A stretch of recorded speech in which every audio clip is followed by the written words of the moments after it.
Back to my channel. તો આજે ચા વહેલા પી લીધી અને ચા પીને હું ક્યારની બેઠી બી છું. કેમ કે આજે કંઈ કામ જ નથી.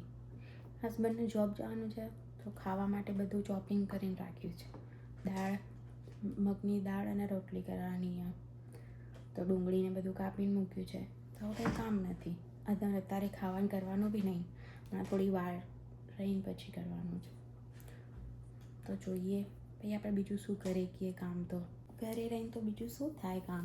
ગાઈઝ આજે મેં રેડીમેડ સૂપ માટે મેં થોડી દાળ હતી ને એને થોડી શેકી દીધી.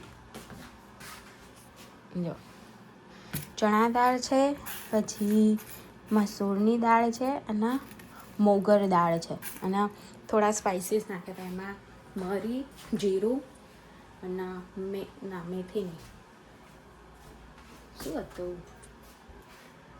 ધાણા અને કઢી પત્તા નાખીને થોડી હળદર નાખીને અને થોડી શેકી દીધી.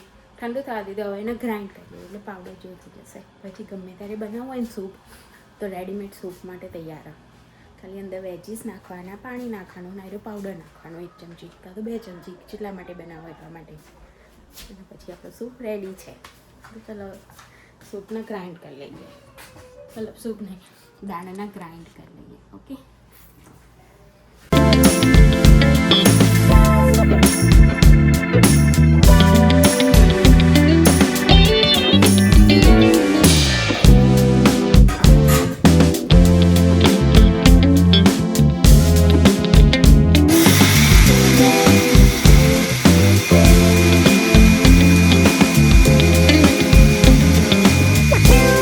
તો પાવડર રેડી છે. જો તમને એની કન્સિસ્ટન્સી બતાવી દઉં પાવડરની. જો મસ્ત થઈ ગયો. હવે આને ગમે ત્યારે આપણે સો બનાવવાનું તારા માટે રેડી છે. આજે આપણે સૂપ બનાવી દીધો રેડીમેડ. બહારના જે પેકેટવાળા ખાવા એના કરતાં તો ઘણો સારો ના હાઈ પ્રોટીન છે. તો સૌથી સારું. હું ખાલી બસ પેલું જે સૂકું લાલ મરચું આવે એ ભૂલી ગઈ નાખવાનું. વાંધો નહીં, જ્યારે સૂપ બનાવીશું એટલે એડ કરી લઈશું થોડું. તો ચાલો હવે જમવાનું બનાવીએ. દાળ ઓલરેડી બાફા મૂકી દીધી. બફાઈ જાય પછી રોટલી કાઢીએ. તો એવી કાચની એવી બરણીમાં અને આપણે એના બહાર સ્ટોર કરી શકીએ છીએ. આપણે સ્ટોર કરીને મૂકી દઈએ. એવું બીજું કંઈ નાખ્યું નહીં કે જેનાથી આપણે ફ્રીજમાં મૂકવું પડે. આપણે સ્ટોર કરીને મૂકી દઈએ. વઘાર કરી દઈએ એટલે દાળ નાખવાની રહે. પછી મગની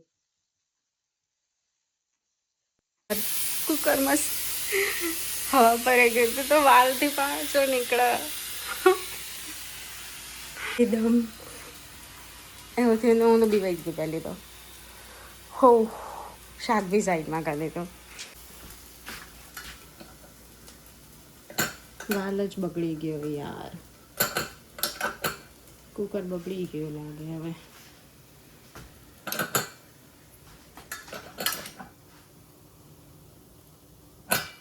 બચી જાય ને કે ફૂટવાની તૈયારી હતી.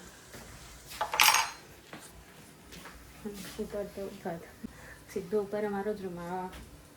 દાળે નીચે દાજી ગઈ.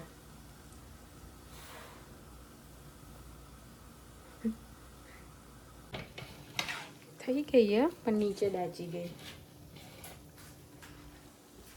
બચી ગઈ ના કામ જો આજે કોમથી બચ ગઈ મેં બચ ગઈ. હવે કરીએ રોટલી અને રોટલી કરીને પછી થોડું ખાઈ લઈએ.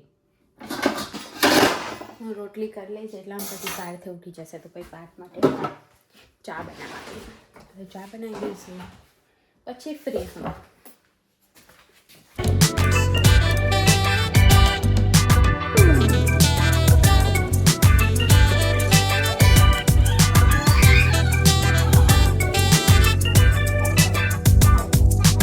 I will be the best.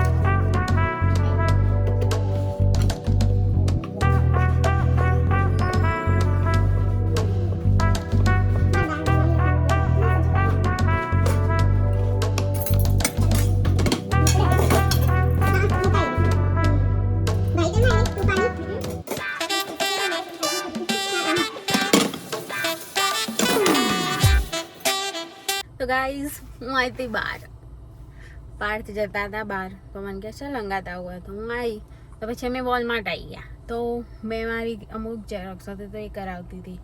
પાર્થને એક ઉબર ઓર્ડર આવ્યો તો પાર્થ લેવા ઉભા રહ્યા અહીંયા મેકડીમાં જ.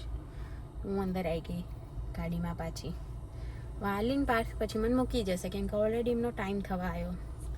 મૂકીને પછી હું ઘરે જઈશ. નહીં જશે જોબ પર, તો થોડી ઠંડી તો છે તો હું સ્વેટર પહેરી નહીં આવી કેમ કે મારા ગાડીમાં બહાર નીકળવાની વિચાર નહોતો. હા તો થોડું કામ હતું તો વોલમાર્ટ જતી આવી. કંઈ નહીં, જોઈએ શું થાય. આમ હવે જેમ સાંજ પડશે એમ ઠંડી વધારે થશે એટલે નહીં જવું બહાર. જોઈશું પછી ઘરે જ ચાલી લઈશું. ચાલો બહાર તો આવો પછી જોઈએ. તો ગાઈસ આજે તો બહાર ચલવા ના જ્યાં કેમ કે ઠંડી હતી તો પછી મેં કેન્સલ રાખ્યો બહાર જવાનું. હવે મેં ઘરે જ ચાલી લીધું ટ્રેડમિલ પર અને એટલા સ્ટેપ કમ્પ્લીટ બી કરી દીધા તો ઇટ્સ ઓકે. અને હવે જમી હવે બધા બેસીએ. હું બસ પાણીની બોટલ લેવાઈ હતી કે ભરી દઈએ કેમ કે ખાલી થઈ ગઈ હતી. તો હવે નીચે જઈએ.